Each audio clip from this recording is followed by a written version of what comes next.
The Mediterranean remembers cities that are no more. Among them, Carthage whispers the loudest. Today we'll trace the path from a small Phoenician outpost to an empire of trade winds, and to the day its streets turn to ash. You'll hear the legend of Dido and see what sherds, walls, and inscriptions actually tell us. Our promise is simple: to separate a beautiful story from what the ground can prove. If voyages like this speak to you, please like and comment. Which chapter of Carthage's story do you think is most underrated? Subscribe. Coming up are the Punic Wars, the Mediterranean as a single economic web, and a harbour ahead of its time. The first part. Night settles over Carthage's bay with an even calm. A few lights climb the flank of Byassa, and the water holds them steady, like slow breath. It helps to picture the beginning this way: a shore curling into shelter winds meeting currents between Sicily and Africa, a place where any careful merchant would choose to linger. A later tale speaks of a Tyrian exile, Elissa Dido, to most of us, who bargained for as much land as a bull's hide could cover. The hide was cut into slender strips. The strips drew a neat line around the hill, and someone saw the seed of a wall. It's a graceful story, but it is younger than the city. Older is what the ground says. At the foot of Byassa, archaeologists lift geometric and early Phoenician wares from the 8th and 7th centuries BCE. Streaks of hearth ash, uneven runs of stonework, domestic refuse. These layers do not flare, they thicken, as if the settlement tested the place with dozens of small steps and learned that it worked. The geography rewards that patience. Between Sicily and the North African coast, winds braid with currents into a knot that pays well. Here you can wait for ships from Iberian loads and send back purple dye, glass, oil, timber, and cloth. Geography isn't backdrop, it's a co-author. It tells you where the anchor holds, where the fetch is shorter, and where a pier and a warehouse will earn their keep. By day, nets bleach on the spit toward evening, pitch warms by the storehouses, and the air smells briny and resinous. People here trade in more than goods, they trade in trust. Small shrines stand at the edges of the yards, oaths bind partners, as surely as rope binds a keel. On stone and sherd, the sharp letters of Punic appear compact, unadorned, businesslike. They record what epic rarely keeps: a measure of grain, a share of profit, a delivery date, a guarantor's name. That dry language is building material too. It ties people together more firmly than lime ties stones. Colony feels too stiff for the first act. The truer word is network. The knots of this mesh carry more than amphory and cloth, they carry habits, measures, and ways to argue without breaking a deal. Tyrians and Sidonians bring portable institutions to the new city. How to weigh metal, how to tag cargo, how to draw up a loan, how to share risk. That is why Carthage is a contract before it is a citadel. It stops being an edge quickly. It becomes a thinking harbour, making a living off movement, storing a little, redirecting a little, and at times imposing a convenient order on its neighbours. Step closer to the market, and the sound sharpens, callers testing prices, scales ringing softly as bronze weights touch the pans. Jars carry marks like passports, a workshop sign, a season's glyph. A tally that promises the oil inside is what the lid claims. A clay bullet on a cord turns a sealed amphora into a promise with teeth. Trust, here, is a technology. No one builds a city in a vacuum. Beyond the port runs a belt of gardens and fields. Farmers from the interior bring grain, oil, wool. You hear them in locally fired pottery, and in the way voices shift as the sun climbs you. The line between arrivals and locals isn't straight, it moves like a shoreline. There is more bargaining than separation. Grain for iron and salt, labour for access to markets. Such bargains make a city resilient and, at the same time, plant quiet tensions. Who decides how profits are shared? Who holds land? Whose law settles a quarrel? Rules take shape inside the community. Senior judges elected for a year hear suits and manage public business around them. A council of families own ships and stakes in the warehouses. Street by street, quarter by quarter, the city acquires habits. How the market opens, how prices are called, how unspoken bans are honoured. Every habit saves effort and trims risk. The cheaper the risk, the bolder the route. Soon a ship that yesterday hugged western Sicily reaches out to Sardinia, another presses past the straits toward Gates, where silver gleams in ore and cedar smells stronger than the sea wind. Trust has a darker edge, the problem of how to keep it. On the outskirts, among sand and low walls, scholars still debate what the Tophet meant, a place of special rites for infants who died naturally, or a practice that later enemies exaggerated into horror. Evidence is mixed, and here more than anywhere we must separate story from interpretation. What seems firm is this: a divine oath frightened people, almost as much as the weather. The city rested on its word. Seasons write their own rules. In fair months the harbour mouth is a gate that rarely sleeps in rough weather. Ships ride it out in the roadstead, crews mending lines, counting jars, retelling soundings as if they were charms. A timetable begins to form not on tablets, but in bodies that know when to risk a headland and when to wait. Farther along the shoreline, a quiet inlet opens. One day, it will become a complicated harbour system, where military and merchant basins breathe in rhythm, the lungs of one creature. For now it's only a bend that already sets a tempo. Enter on the tide, wait out the wind, be patient and the city will pay you back in advantage. Stone goes where the contour tells it. Ropes take the place of those hide strips that once tightened around the hill, a polished legend. The tale of Dido remains, folded neatly on the top shelf of memory. But if you stand at dawn on Biasa and look down toward the shallows, something else is plain. Water as mechanism, shoreline as demand. Carthage begins not as miracle, not as whim, but as a measured gamble at a crossroads of routes. No one says empire yet. The word that fits is node. The market hums evenly, and in that hum already hear the next themes. The road west to Gates, and it's all the northern arc to Sicily, where every headland invites a quarrel. Inside the city, a certain confidence settles. We can rewind, we can count, we can swear in ways that outlast a storm. That confidence will meet another temperament, land-bred, relentless, organized differently. It's too soon to name it. What matters now is this: Carthage is a network drawn to shore, and a shore that holds the network tight. On that foundation rises something that will one day unsettle the Western Mediterranean as a whole. The second part, morning in Carthage, begins with the hush of scales. On the quay, amphorae come open, clay tags are re-inked, and scribes set down numbers with wet reeds, numbers that smell like oil, wine, and pitch.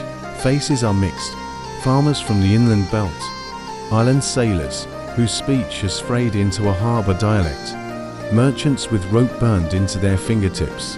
The city learns to trade by sea the way a child learns to walk, first along the wall, coasting from landmark to landmark, then bolder, trusting the open water and the stars. Seasons cut deeper than statutes. In fair weather the sea is generous, in rough months it sulks, and the schedule belongs to wind. Convoys of hulls behave like migrating birds.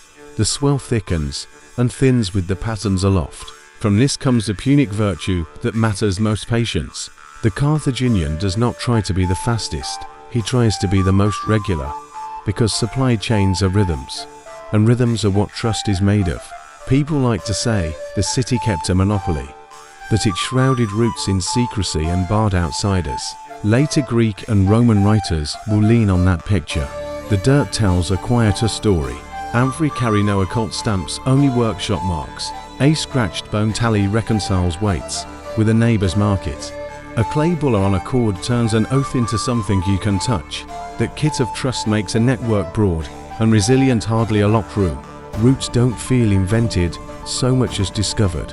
Westward, Gades and the estuaries, where silver and lead come up from red earth. That coast also feeds salt and dried fish into the trade. Northward, Sardinia, hungry for timber, metals, and the heavy oil artisans' prize. Eastward, Sicily, where grain ripens to the drumbeat of markets, and every harbour tightens like a knot pulled by many hands. Along the way, small refuges, a cove for riding out a day, a shrine on a headland where crews swear before a long reach, a house off the track with water, and a place by the fire. This is how the city grows, an invisible chart. It lives inside pilots' heads and in a porter's habit of knowing an oil jar by the feel. Even when the ink has washed away, geography dictates not just where, but how. The safe ways in short hops coastal, bay to bay, so each night a shelter, and each day brings news. Skill breeds nerve. Someone will try a straight shot to shave days from a voyage. Not all such runs succeed, and Carthage accepts that. The question is how to turn failure into knowledge rather than rumor. That is what scribes and storehouses are for. The city's memory is not just in stories, it is in neat lists of what came and went.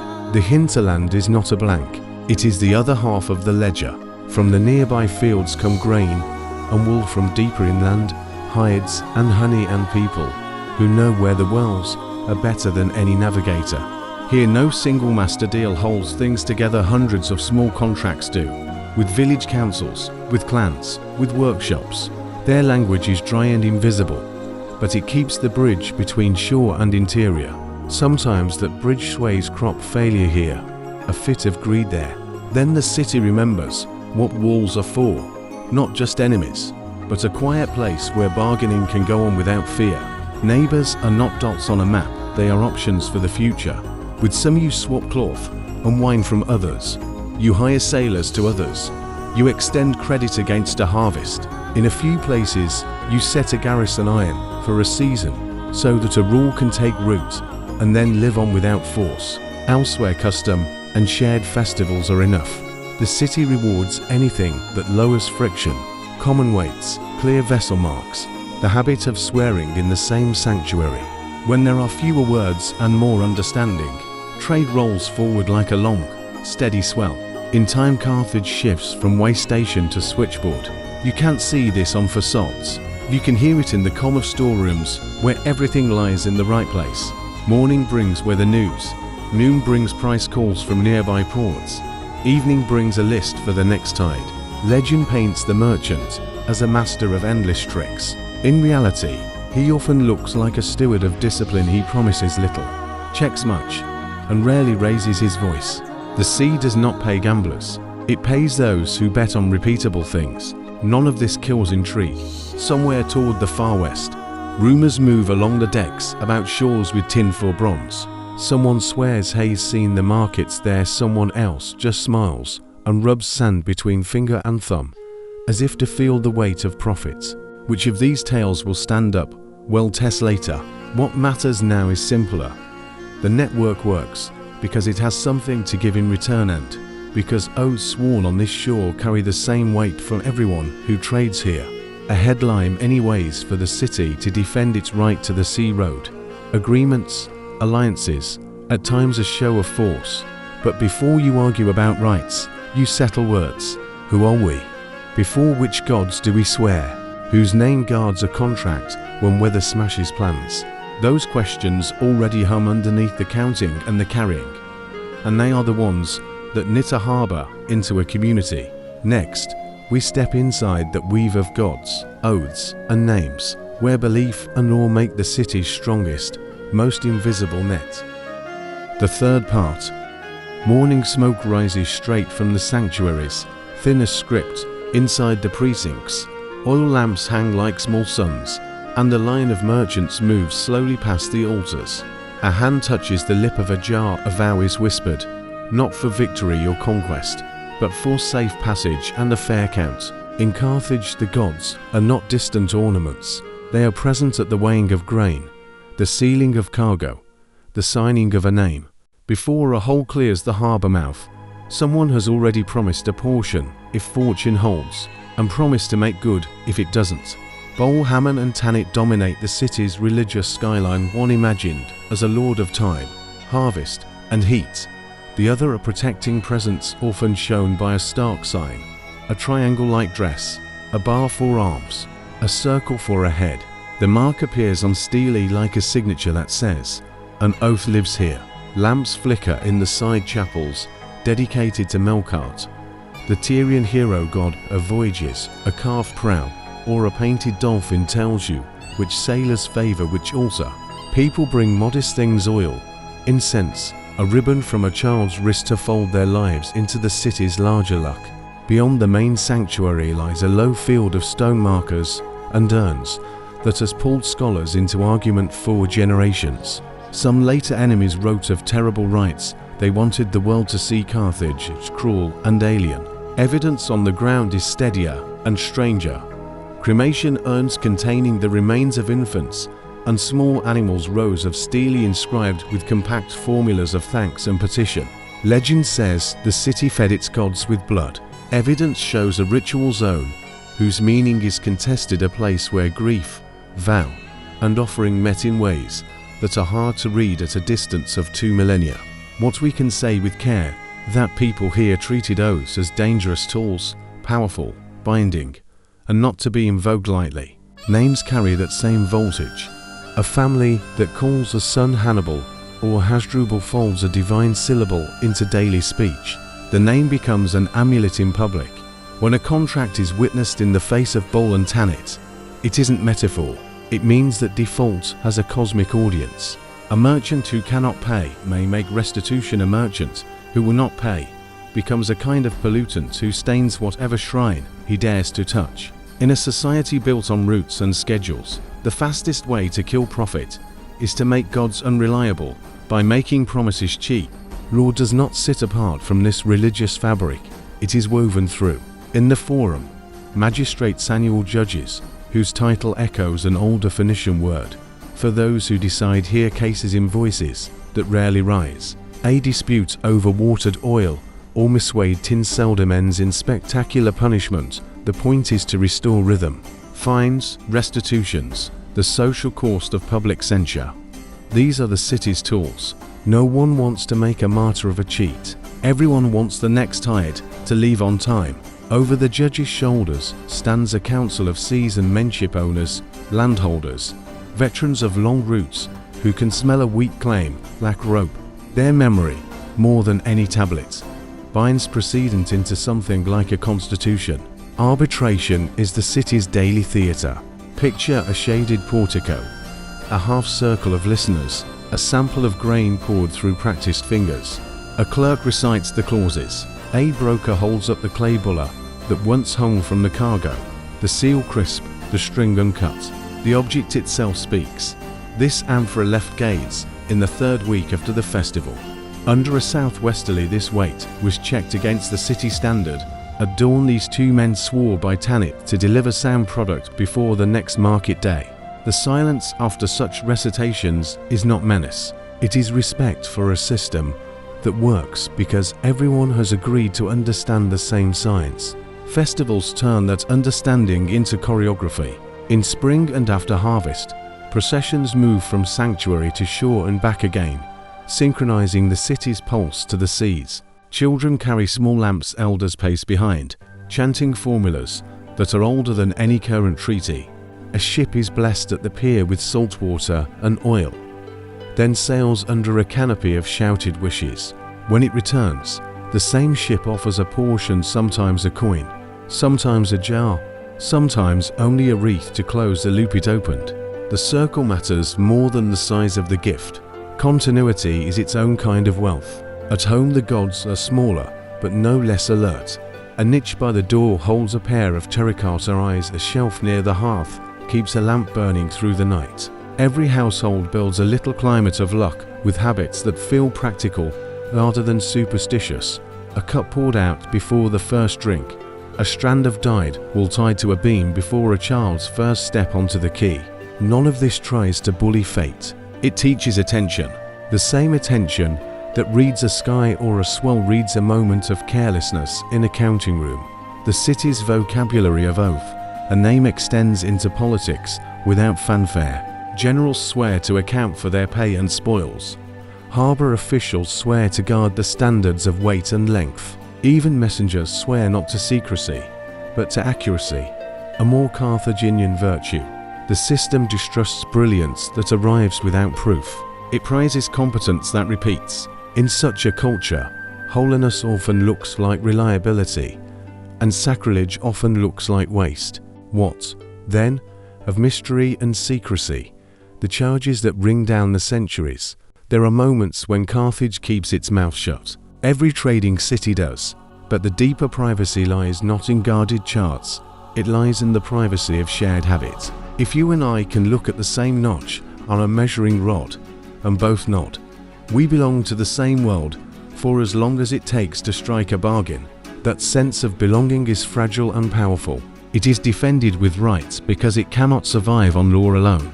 Now and then a storm breaks faith instead of ships. A consignment spoils on the quay. A partner dies mid-voyage.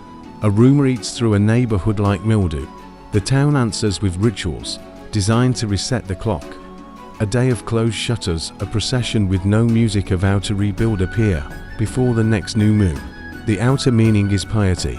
The inner meaning is maintenance, a shared way to mark loss and then move past it together, with the calendar as witness. Listen closely in the sanctuaries at dusk, and you can hear a city teaching itself how to be one thing. Priests murmur in a language that still remembers its eastern cradle, but the hands that lay offerings come from many places: North African farms, island towns, inland markets.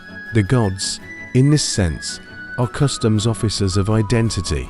They stamp you in, not to exclude others, but to make an us that can do business without breaking apart at every gust. None of this has much of the spectacular about it. No thunderclaps, no displays of impossible power. The miracle Carthage believes in is repeatability. If the wind turns at a certain hour, if the grain pours at a certain rate, if a bargain closes in a certain place with a certain vow, then tomorrow can look like today, only a little fuller. The gods guarantee the promise that routine will be honored through fear, greed, grief, and joy alike. Break the promise, and you don't just offend heaven, you jam the machine that feeds the city. Keep this in mind when we step back out onto the piers and look across the water. The network that reaches for Sardinia, for Sicily, for Gades does not travel on holes alone. It travels on names, on O's, on the quiet pride of doing things the same careful way again and again. That is the mesh Carthage carries with it when it touches a foreign shore. In the next chapter, we will see how those threads knot into outposts, alliances, and, where need presses, garrisons, how a harbor's inner order becomes an outer map. The fourth part. Out beyond the headlands, the sea opens like a book without margins. Carthaginian pilots learn to read it the same way they read a contract line by line, with pauses where sense demands. The network that began as a local braid of routes now throws longer loops. A hull that once hugged the coast between farm and market points its bow farther, first to the easy coves on the African shore, then to island harbors, then to those narrow gates where tides run fast and the wrong decision costs a season. Picture the western horizon as a string of lamps. On a clear night, a captain can name them in order, not because he sees their fire, but because stories and habits have made them bright. There is the island station, where water is sweet even in late summer. There is the cliff shrine, where sailors leave a sliver of cedar before a risky reach. There is the beach with the good sand for graving a hull. None of these places begin as colonies. They begin as favors remembered, as safe corners in a dangerous room. Yet repetition turns a footpath into a road. A shrine becomes a jetty becomes a storehouse wakes up one morning and finds a market speaking 3 languages. Carthage prefers soft tools first. A marriage ties a local family to a merchant house. A standing price for timber makes a hillside worth shepherding, not stripping. A clerk in a foreign quay keeps a copy of the city's measures, so that a wait in Sardinia means what it means at home. From time to time, the soft tools are backed by harder ones. A garrison drops anchor for a season where tempers run hot, then withdraws when the rules can stand on their own feet. The point is not to conquer every bay. The point is to make the same bargain possible in many bays at once. Sardinia sits like a heavy shoulder in the north. Its forests feed shipyards. Its oars shine in the mind of anyone who has ever held a chisel. The harbors there taste different, cooler wine, darker resin in the air, but the grammar of trade is the same. Cash is rare, trust is common.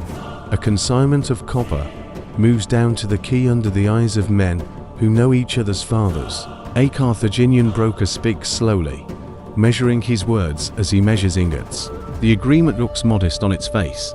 So many loads over so many weeks at a rate indexed to grain. Under the skin it is bolder. It links the island's mountain paths to a counting room a sea away. And that link will not break easily once the first debt is paid on time. Turn east and the water narrows around Sicily. Here the map is a mosaic of appetites. Greek cities on the coast want room for their own markets, their own gods, their own treaties.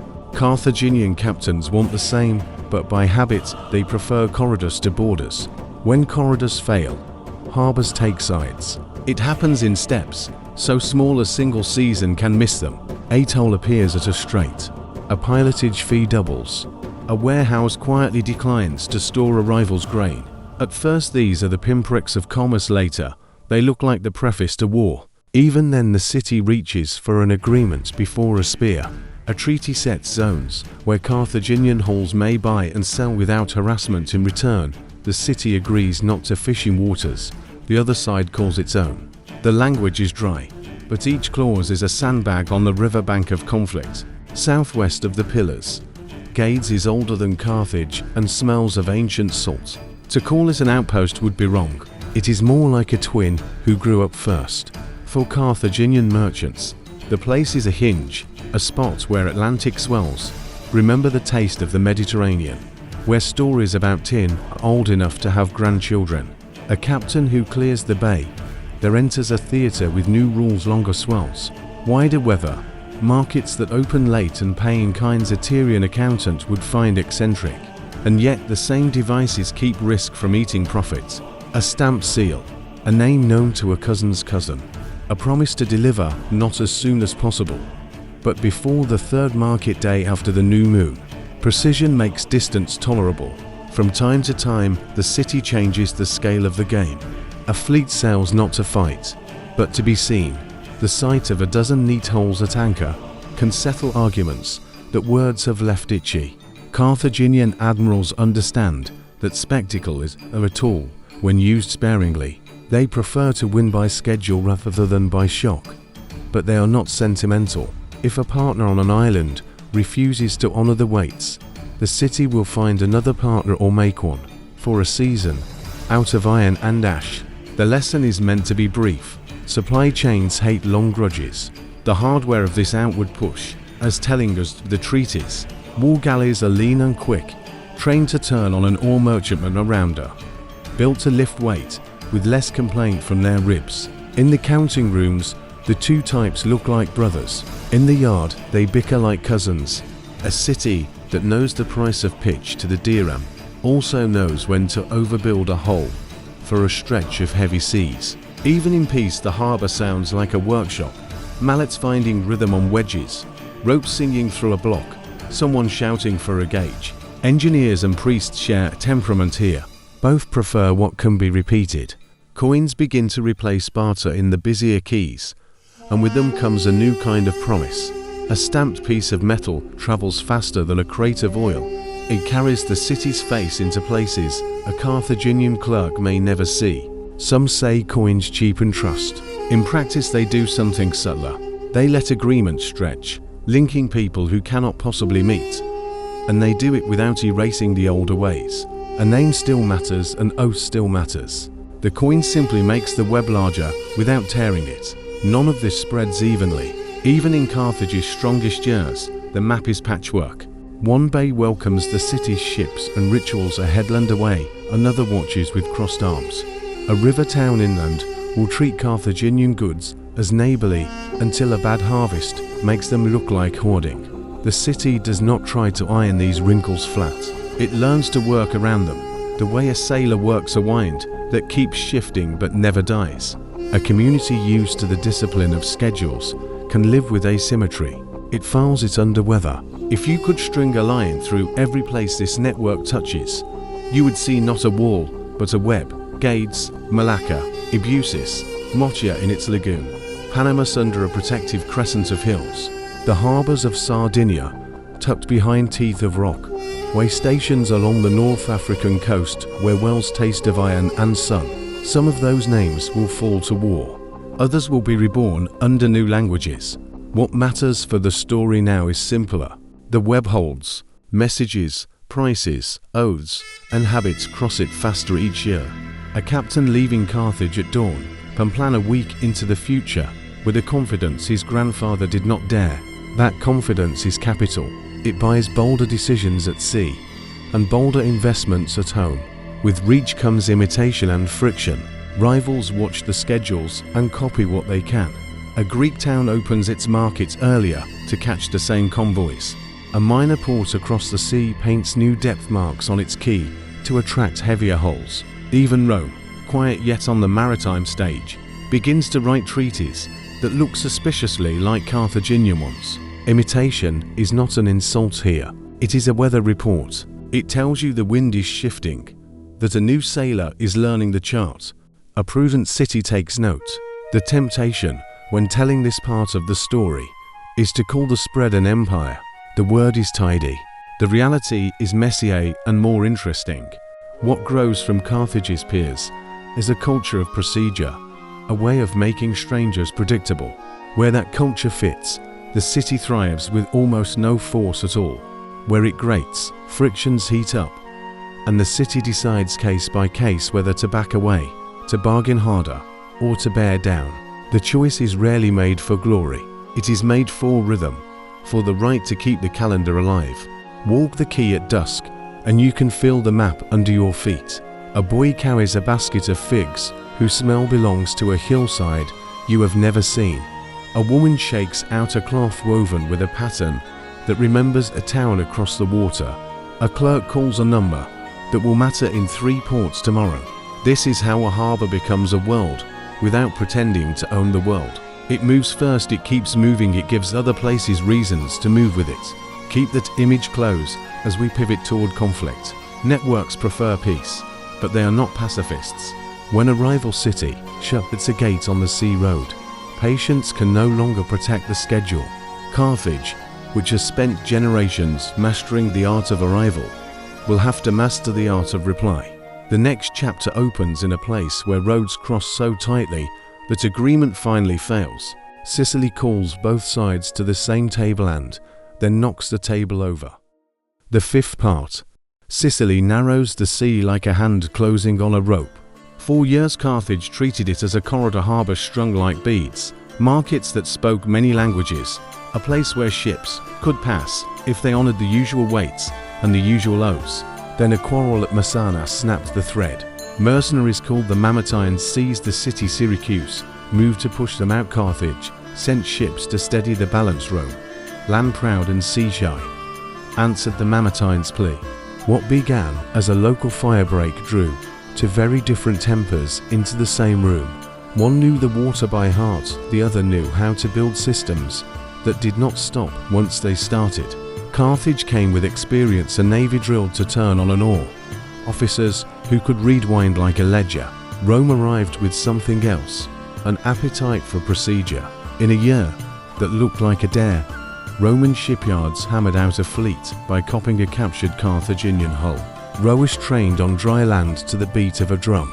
The Romans even gave themselves away to fight the sea as if it were land. They rigged a boarding bridge, the Corvus, with a spike that bit into an enemy's deck so a legion could march across salt water as if stepping onto a city wall. It was ugly seamanship, but it answered the truth of the moment. Rome's confidence lived in close quarters. Early clashes set the theme. Carthage maneuvered to ram and peel away. Rome lunged to grab and climb. Off Mylae, a Roman commander who had never worn salt into his skin won by turning sea battles into street fights. Around the island, tolls hardened into patrols and patrols into sieges. Grain caravans that once beat a patient rhythm now stalled at headlands. The war did not erase Carthage's habits, it exposed their course. Schedules that once buffered risk now had to survive surprise. War is not only iron, it is also arithmetic. To keep fleets at sea and legions in the field, both cities had to reinvent their counting rooms. In Carthage, treasurers paged through lists in which pitch, oak, and oil became deadlines. Credit lines stretched from warehouses to family estates. Merchants who had sworn by Tanit to honor delivery dates now swore to fund rations and oars. In Rome, new taxes and loans printed a different kind of faith, the promise that citizens would shoulder a burden today, because tomorrow's victory had been written into the calendar. The two ledgers fought each other as surely as the ships did. Carthage answered Roman momentum with men who understood the art of not losing. Hamilcar Barca learned Sicily's folds the way a pilot learned shoals. When the Romans pressed him to a conventional field, he slipped aside. When they overreached, he cut their foragers and vanished into high ground. A slow war fits a trading city's instincts. You price time. You make the other side pay in coin. They cannot easily mint fatigue, distance, doubt. And yet the sea kept dragging the fight back to itself. To decide Sicily, someone had to decide the Straits. Rome kept betting on audacity. A vast convoy pushed south after a victory off Ignomous legions stepped onto African soil. If the peninsula were just another headland, there were triumphs on land, and then the sea reminded everyone who wrote the rules. Storms smashed fleets that no enemy could catch. Hulls and men went down by the hundreds in weather that ignored courage and cleverness alike. The corvus, so useful in calm water, made Roman ships top-heavy in a heaving sea. Carthaginian pilots, who had measured those swells their whole lives, took a grim lesson from the wreckage. The best ally is a wind you already respect. Years blurred into attrition. Cities changed hands. Garrisons learned the names of bakeries and midwives. A treaty would be whispered, and then torn up by rumor before ink could dry. Carthage could not quite choke Roman supply. Rome could not quite pry Carthage off the western harbors. For all the drama, the war kept returning to logistics. Who could move grain on a deadline? Whose crews could pull a long stroke on short rations? Whose accountants could promise pay without blinking? In the counting rooms, a quieter revolution was underway. Rome began to abandon the heavy boarding towers and train crews to row and turn with the clean competence a sea war demands. Carthage, forced to fund to front Sicily and the defense of the home coast tightened belts, while trying not to break the city's habit of keeping promises. Coins traveled faster than oil now. Indemnities were already being whispered, though no one would admit the word out loud. Even in the sanctuaries, vows shifted shade from petitions for victory to petitions for entrance. Then the scale tipped. Off the Aegates Islands, with winter just loosening its grip, a Roman fleet caught Carthaginian transports, heavy with grain and crews still green from a rushed muster.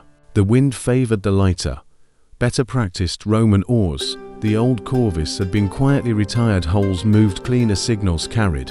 What mattered was not a single hero's stroke, but the weight of a decade of adjustments. When the fight ended, Carthage still had harbors, still had merchants, still had pride, but it no longer had the leverage to keep Sicily in the old corridor of compromise. Peace was written in the prose that all trading peoples understand: sessions, payments, deadlines. Sicily slipped from Carthage's hand. Indemnities began their long drain. Before the ink had truly dried, Rome would reach again, prying Sardinia and Corsica away in a maneuver that looked less like law and more like opportunism dressed in law's clothes. In Carthage the mood turned flinty. A city that had built its life on patient schedules learned how quickly another power could rewrite the clock. Defeat did not erase the skills that had made Carthage rich. It narrowed the board on which those skills could play. Families that had lent the state its war chest expected repayment. Soldiers who had fought at sea and in hill country expected pay they were told the treasury could not meet. Discontent gathered where ledgers met hunger. The same instruments that once held a network together, oath, contract, name, now strained under a different kind of pressure. Promises the city wanted to keep and could not honor on time. And yet the old strengths did not vanish. Shipyards still knew the smell of seasoned timber. Brokers could still turn a rumor into a price and a price into a plan. Children still learned to watch the sky and the tide. Carthage was not a ruin. It was a wounded mind thinking about its next move. Some urged caution. Others, with the sea in their ears and a ledger in their blood, imagined a reply that would use Rome's new pride against it. Hold that picture as the map widens. Losing Sicily taught Carthage what Rome was willing to do when schedules collided. The lesson cut both ways. It taught a generation of Carthaginians what would be required to make the calendar theirs again. Not just ships or coin, but a plan that could keep its nerve while crossing ground Rome called its own. The boy who learned those lessons most closely grew up in a house that measured time by campaigns and debts. He would make the mountains into a sea road and turn rivers into straits. His name is already in the city's prayers and curses, but our story will not speak it until the road west has been counted twice. For now, let Sicily stand as the place where two systems met and learned each other's limits. Carthage found that mastery of routes is not enough when a rival insists on changing the shape of the road. Rome found that patience can look like weakness until it isn't, and that the sea punishes arrogance even when it smiles on courage. What survived the treaty in both cities was a taste for completion. To finish what had been begun, that taste will pull the story across mountains, through snow and hunger, toward a new theatre where land becomes the sea and schedules turn into gambles with no harbour in sight. The sixth part. The map tightens around a single name before it's spoken aloud. In the house of the Barcids, the calendar is kept in campaigns and loans repaid on the nose. Hamilcar, who learned to make time is a lie in Sicily, turns his gaze to Iberia. There the rivers run with metal, and every hill seems to offer a scene that could be melted into coin. He fights, he bargains, he founds. Hasdrubal the Fair keeps the web supple treaties, marriages, a capital on the coast where Carthage can listen to the Atlantic breathe.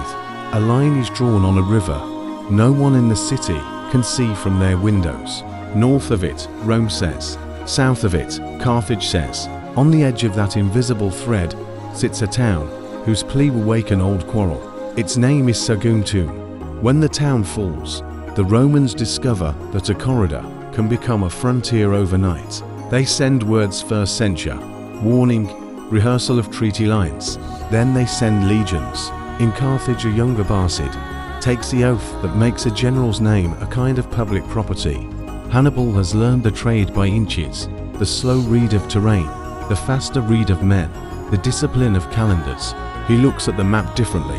Where others see Rome's roads, he sees watercourses of land valleys that carry armies, the way straits carry ships. He will try to make Italy into a sea he can sail. He leaves Iberia with a column that is part expedition, part migration, infantry, cavalry, Numidian riders who ride like wind and shadow, engineers with tools that turn nature from obstacle to partner. A handful of elephants move with the column like living punctuation, making every village doorway a crowd. Over the Pyrenees, across the Rhone, while a Roman force marches hard on the far bank, then toward the mountains that seal two worlds. The passes are treacherous, because they are many. Every scholar has his favorites, every guide his pride. What matters is the logic. He moves where surprise is purchased with hardship, and where the price of failure is burial under snow. The crossing is a ledger of loss. Paths crumble, mules pike a skirmish, with Highland tribes fractures a column that must then assemble itself again in whiteout breath. Work crews cut steps into ice, men lower horses on ropes, while cursing gods and promising them gifts. The elephants hate the thin air, but keep the line honest. Long after the last drift has been trampled, the smell of pitch and sweat hangs in memory like a standard. When the army drops into Italy's northern plain, it is smaller, angrier, tempered. Hannibal has spent what a cautious commander would have kept. In return, he has bought astonishment, and astonishment has interest. At the Ticinus River and the Trebia, the Roman habit of directness runs headlong into a plan composed of patience and misdirection. Scouts and skirmishers draw, shape, and narrow the fight until cavalry can do what it does best. Frost bites legs that have stood too long in cold water. Commanders with stiff pride learn what it feels like to have an enemy write the opening sentence of the day and the closing line. 2. Rome answers not with retreat, but with multiplication. More legions, more standards, a stubbornness that sees failure as a rehearsal, not a verdict. On the shores of Lake Trasimene, Mist and timing do what iron alone cannot. An army marches into a bowl of silence and discovers that silence is a weapon. The ambush closes like a lid. The ground itself seems to have chosen a side. Rome exiles fear by giving it a name. They appoint a single man to stall the storm. Fabius, a general who worships the clock, refuses to be drawn into the kind of day Hannibal wants to fight. He starves the calendar of opportunities. He burns what cannot be moved, shadows what must be watched, rescues the schedule from the blaze by refusing to strike the match. In Carthage, this kind of enemy is infuriating. In Rome it is difficult, and so it is briefly set aside. Then comes a day the city will remember with the exactness of grief. On a plain near a town called Cannae, Rome brings a crowd of soldiers into the field like a shout. Hannibal arranges his line like a sentence with a trick in the middle. Pressure builds where he invites it. The center bows backward. The wings curl inward. Dust and panic make strangers of men who have drilled together 4 years. The trap closes. By dusk, the air is full of prayers that taste like ash.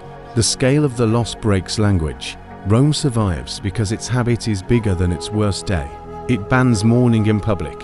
It changes nothing fundamental. The city that learned to turn farmers into legions learns to do it again, the waking into a nightmare. After Cannae, the plan most commanders would dream of: take the capital, behead the state, hangs in the air like a dare. Hannibal does not march on Rome. The reasons are practical, not mystical. He knows what a long, well-walled city asks of a siege train. He knows what supply lines look like when every mile is an argument and every cart a target. He leans instead on a lever he believes can move the peninsula. Allies. Capua comes over. Other towns blink, hesitate, make private calculations in public buildings. Many do not budge. Rome's alliance system holds with a kind of stubborn grace. It is a net with old knots. It takes more than terror to tear it. Meanwhile, far from the stages where bards will later sing, a Roman officer with a mind for asymmetry begins to plan in reverse. Publius Cornelius Scipio has survived disaster and learned from it without drowning in it. He carries war back to Iberia, where Carthage learned to breathe deep. He breaks the chain of bartered bases, link by link, turning a foreign coast from a supply line into a liability. A treaty with a Numidian prince puts a question mark over Carthage's finest cavalry. Book by book, ledger by ledger, the advantage of maneuver returns to a city that once thought itself awkward at sea and on distant shores. Politics inside Carthage never stops. Hannibal asks for men, money, a way to turn a summer of victories into a winter of pressure on Rome itself. Factions answer with half measures and debates. A trading city knows the price of overreach. It knows, too, the cost of delay. The arguments that once honed the counting rooms now dull the blade. Reinforcements come, but not enough. Promises are made, but they arrive with shadows at noon. In Italy, the war bends into a long arc of attrition. Hannibal keeps moving because movement is survival. He raids. He feeds his army on Roman soil.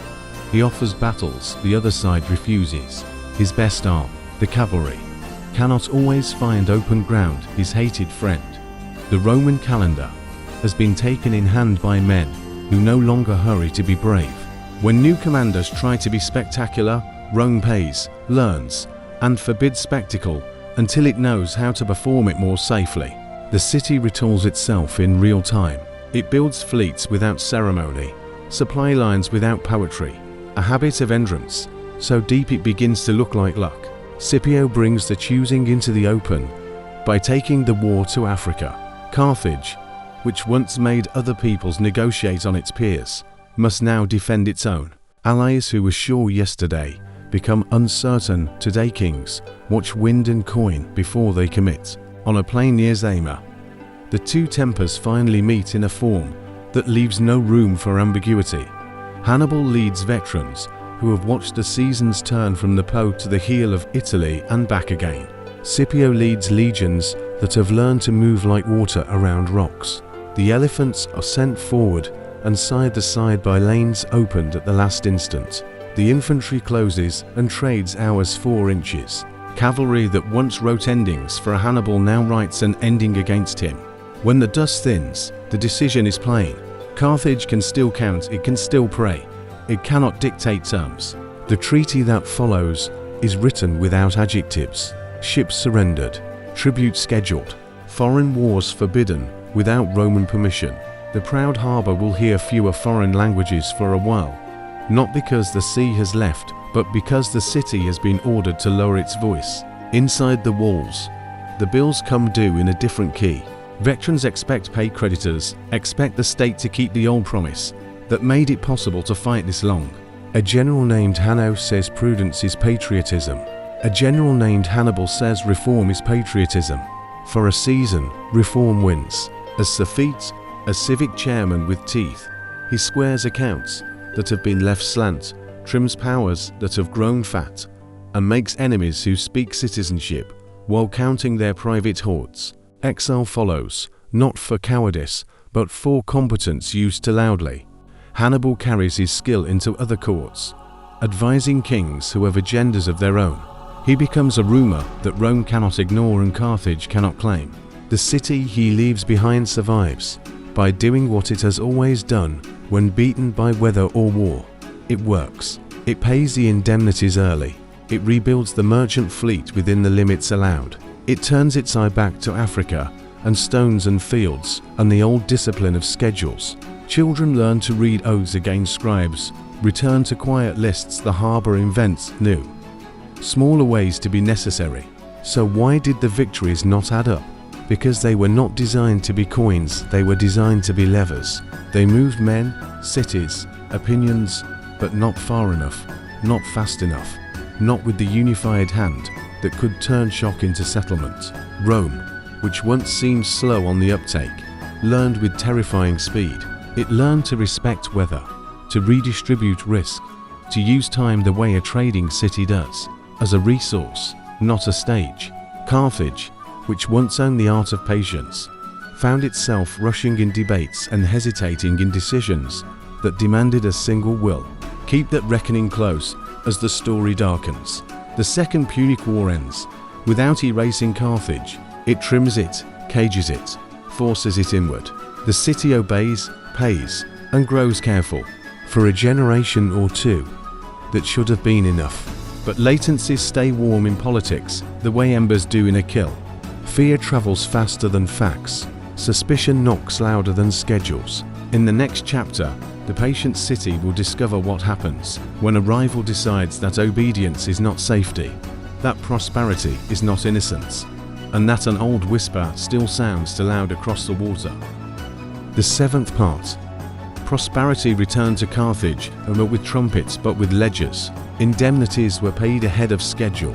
Ships slid back into routine within the limits Rome allowed, and warehouses filled again with the honest clutter of trade. From the Senate across the water, this recovery looked less like prudence and more like a shadow creeping back along the wall.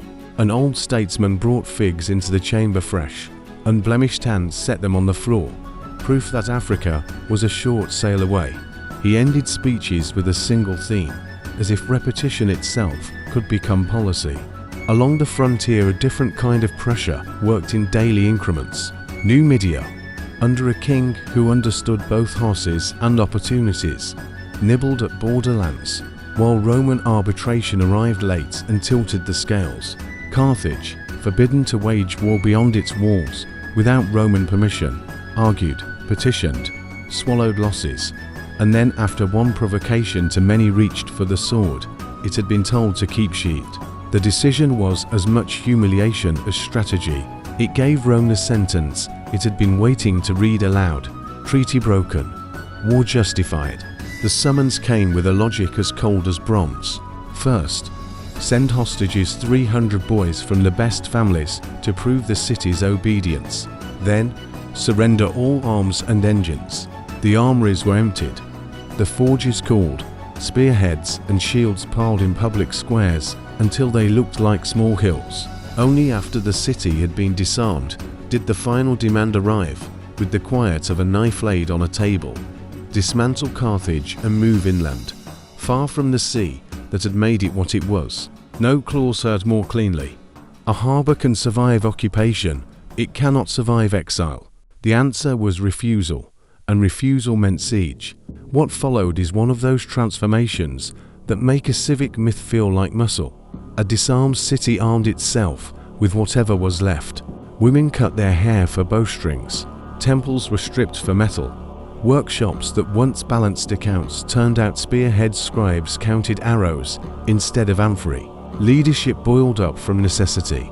A commander named Hasdrubal, not the famous earlier general, but a hard man molded by street and dockyard, made the walls into a school for anyone who could carry a bucket or a stone. Rome arrived with confidence and found that it did not always fit the ground. Assaults on the walls failed against fire, and grit ladders burned towers stuck in mud.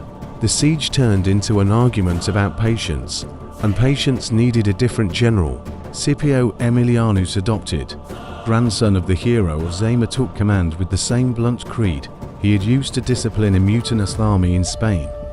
Nothing wastes faster than time spent in excuses. He tightened the ring, trained the slack out of his men, and began to attack the harbor as if it were a problem in engineering. Stone by stone, a great mole crawled across the water to choke the city's throat.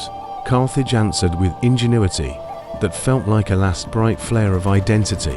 While the Romans labored, shipwrights cut a new channel from the inner basins to the sea and launched a fleet into open water where no enemy expected it. For a moment, the old dance returned, prows cutting light, horse finding with a man, then weight reasserted itself. Numbers, training, and the slow strangulation of supply pushed the defenders back inside the mouth they had just reopened. Winter and hunger fought on their own schedule. Famine teaches an intimacy no city wants to learn. The taste of boiled leather, the sound a child makes when the pot is empty. Still the walls held. Street by street, the geometry of defense became personal. A work gang that once shared a kill now shared a barricade. An archer who had shipped out to Sicily as a boy now counted his arrows to make sure his neighbor's son had enough. From the ridge of Biasa Hill, the sea that had made the city rich, bright as a sword out of reach. When the final storm broke, it did not feel like a single day. It was a week of rooms.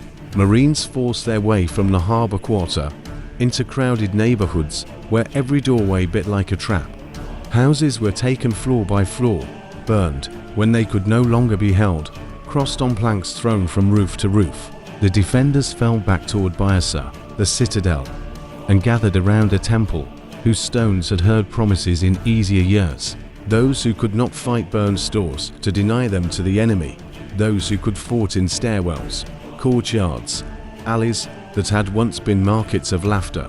Smoke blurred the boundary between sky and wall. There is a temptation to embroider endings. Later ages told of salt sown into the ground, so nothing would grow. The story is tidy and satisfying in a cruel way. The sources closer to the fire speak of demolition, slaughter, enslavement, and a formal curse. No one was to live here again.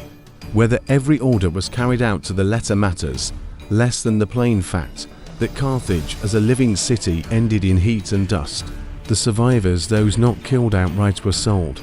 The libraries, the ledgers, the small domestic gods on their shelves. Some burned, some were carried off, some simply turned to powder when the roof fell. What died was not only a skyline, it was a habit of time. A people who had believed that routine was a kind of holiness, that promises kept could outlast storms, watched the calendar torn by hands that did not care for such rituals. Yet even in the destruction, the old discipline showed. It took a machine of a state to kill a machine of a harbor.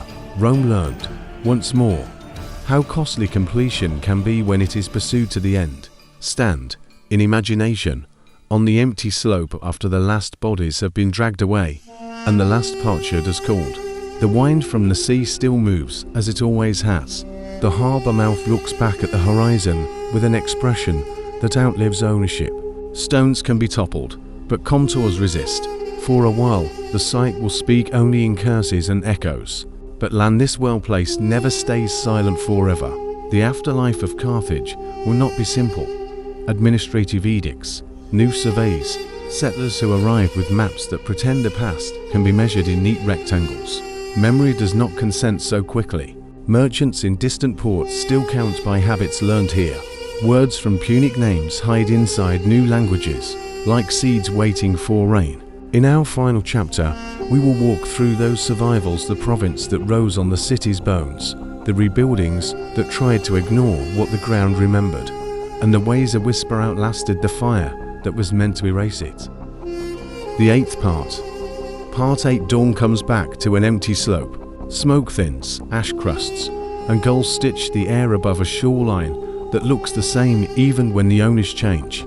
Carthage is gone as a living city, but the relief of the land remains. Bierce's shoulder, the curve of the harbour mouth, the easy reach to Sicily and Spain. For a time the maps mark a ban and a curse. Then a different logic takes hold. The same logic that first drew a quayside onto a piece of coast. This place works. A generation and more passes. Roman surveyors walk the ruins with measuring rods, counting not ghosts but gradients. Julius Caesar dreams of a colony. Augustus makes it policy. On the old ground rises Colonia Julia Carthago, capital of Africa Proconsularis, tethered to Rome by grain and law. The new streets run straight, where the old once climbed forums shine, where markets buzzed. Yet the city does not simply become a marble mask, it becomes a machine again. North African wheat moves in schedules tight enough to feed 1 million mouths at the Tiber. Kins along the coast stamp Amphory, whose marks are read in taverns from Britain to the Danube. The harbours are reshaped, but their habit taking in, sending out has not changed. Walk the rebuilt city in your mind. The theatre steps its way up a slope. The amphitheatre houses a different kind of crowd. The great baths spread like a cool idea across hot stone.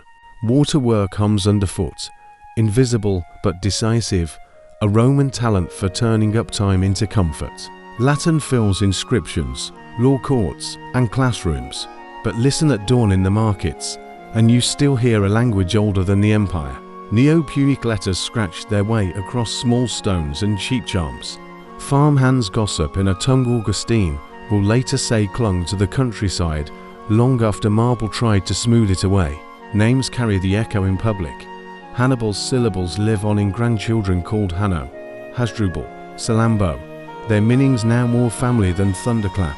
The city becomes a schoolhouse. Readers arrive in good sandals and teach young men how to bind an audience with logic and cadence. Tertullian writes sharp Latin that bites like iron. Councils meet to argue doctrine with the same seriousness merchants once argued weights. The gods change their faces, the habit of oath and name remains. In this new world, holiness is measured in creeds, heresy in contested signatures. The old Carthaginian reverence for repetition do it the same careful way. Again and again finds a second life in liturgy and law. Then the weather of politics shifts. Vandals cross the straits under sails that know Atlantic habits. Gaiseric takes the city with a seaman's sense for timing and harbours. For a century, Carthage becomes a royal port again, its fleet darting from Africa to Italy. Its court austere and watchful. The rooms change, the lines on the water do not. When the empire from the east returns under Belisarius, the city is fought for like a key to a chest that still holds value. Walls are repaired, offices reopened, tax ledgers recopied. Administration is a kind of faith here. Every new regime learns the old prayer. Keep the roots open. Another change comes from the inland side. Patient at first, then decisive. New rulers bring new measures of belonging, and their capitals prefer ground set back from the sea, where inland routes can braid without fear of a sudden fleet. The old stones are quarried for new towns. The amphitheatre turns into a quarry with better stairs. Carthage fades not in a single night, but in a rhythm of reuse. Tunis take shape a short walk away. Ships still draw lines on the water, but their business is with different keys. What survives is stubborn. Grain still grows in the same light. Olive trees keep their slow counsel. The curve of the Gulf remains an argument for harbours, whether or not anyone listens. Centuries later, travellers climb Biasa and feel the tug of a view that ignores dates. Excavators lower trowels into soil that remembers more precisely than legend does. The dual basins of the old military and merchant harbors sketch themselves out from the air like thumbprints. A child runs a hand along an urn scratched with neat, compact letters and realizes that commerce, oaths, and grief once spoke the same script. The story tightens in its last turns. Modern streets start, stop, and start again to accommodate what won't be erased below them. Museums fill with fragments that look plain until you fall into their detail. A lamp stamped with a sign for Tanit, repurposed as a household charm where temples emptied a bulla that once sealed a cargo, its clay still bearing the pattern of a string, a merchant's epitaph that reads like a schedule finally at rest. The Whisper of Carthage proves to be practical rather than romantic. It teaches that prosperity is a discipline, that geography is a partner, that habit can be holy when it keeps strangers predictable without making them the same. Myth does not lose its place. Dido's hide still circles the hill in poems and paintings. The queen still looks out to sea with a gaze that can be read as hope, or warning, or both. But the ground argues for a different kind of wonder. The wonder that a city could be built on contracts and currents and hold an ocean's attention for centuries. The wonder that a people could make punctuality into a culture strong enough to be feared. The wonder that when such a city dies, it leaves behind not only ruins, but procedures, weights, measures, schedules that other cities adopt because they work. If you want a timeline, you can sketch one with a few strokes. Destruction to silence, colony to breadbasket, councils and classrooms to conquest and reconquest, reuse to rediscovery. But timelines hide what matters most, the feeling of continuity and a change. What Carthage left to the world is a habit of mind. Read the wind, count cleanly, make your promise in public. Keep it when the weather turns. That habit lives under many flags. It lives in ports where cranes move with monotonous grace. It lives in a clerk's quiet voice calling a number that will matter 3 harbors away tomorrow. Stand once more on the high ground and look down. The sea still fits the shore like muscle to bone. You can almost see the lanes traced by hulls that are long gone and anticipate the ones that will come. Cities can be burned, names can be damned or rebaptized, but function is hard to kill when a place is made for it. Carthage was, and is, a lesson in function. It began as a contract on a coastline and became a rhythm that outlasted its own stones. Our hour with the city closes here. If it held you, it's not because of a single battle or a single queen. It's because the place taught itself to turn patience into power, to make a harbor into a kind of thought. That thought crosses centuries more easily than any fleet. When you hear the word Carthage again in a classroom, a museum, a headline, listen for the old whisper beneath it. It isn't only tragedy, it's a working voice, measuring, promising, returning on time.